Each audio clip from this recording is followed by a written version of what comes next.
bumaba ako, bumili ako ng Coke. Yan. Bumili na ako ng sarili ko para mapalitan ko yung Coke ni madam ko. O yan, o, diba?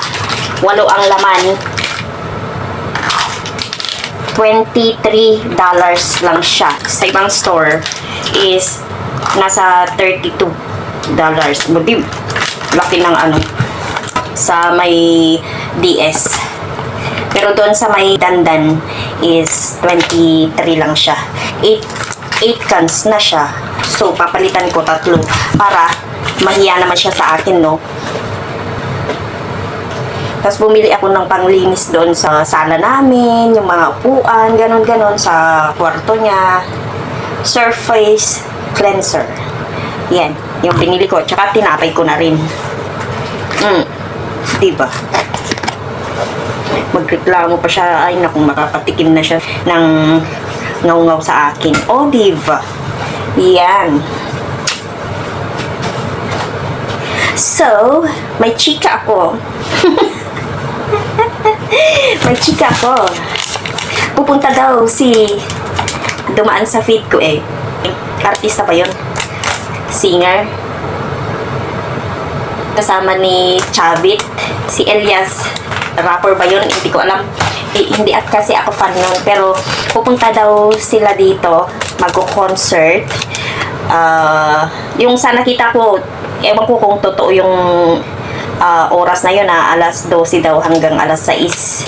Medya ata yun yung concert nila. O di mas maganda naman para yung mga Filipinas is mga Filipina na DH, o di ano naman sila, makapanood naman sila. Yun, o di ba? So sa 28. So sa next Sunday pa. So bukas is 21. Sa next Sunday pa. So bukas, dito pa rin ako sa amin. Dito pa rin ako magsisimba sa amin. Malapit. O hindi pa ako makakagastos. Diba? Yan. So ito is papalitan ko na yung kay madam ko.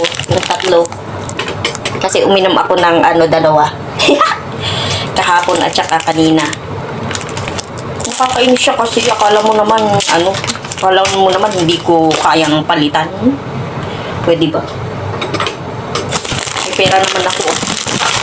Hindi naman ako kumukuha sa pera niya. Ayan. Malamig pa siya. So, shout out Coca-Cola. Baka naman. Mapansin mo ako. O, diba? At mabigyan mo ako ng free Coca-Cola. Ayan. FIFA games. O, diba? So, papalitan ko na. At ito, itatago ko sa kwarto ko. Ang kapal na mukha niya. Diba? Ay. Yan. So, dyan muna kayo.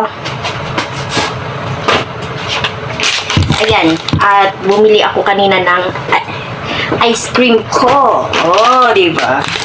Cone sa cone. $9 yun. At ilagay ko muna sa aking kwarto ito. Itong natira na. Ilan ito? 2, 4, 5. 5. Oh, diba? May 5 ako. Pera niyang pinabili ko. Oy, madam. Pera ko ito. Mukhang ilusyonada. Cheers. So, tara sa kwarto ko muna.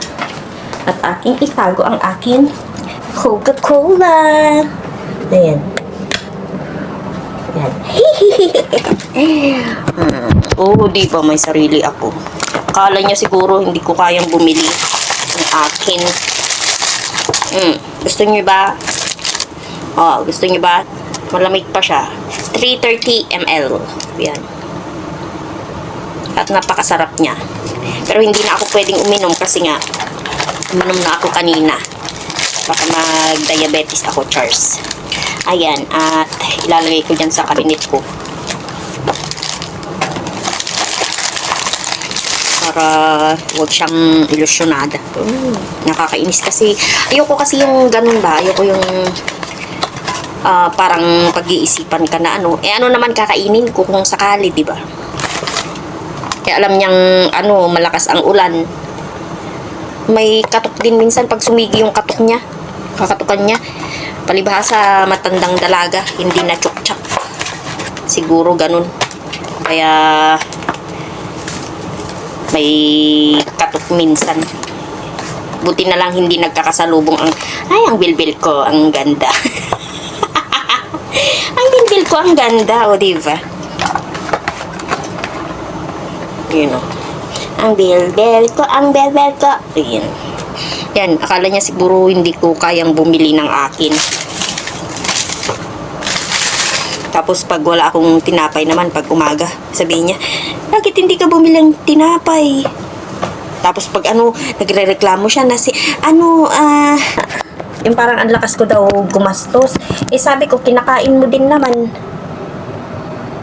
Nakain mo din naman yung yung binibili ko, hindi ko naman kinukuha, binubulsa ko.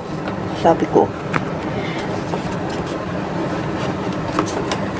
Wala niya siguro May pera ako, no?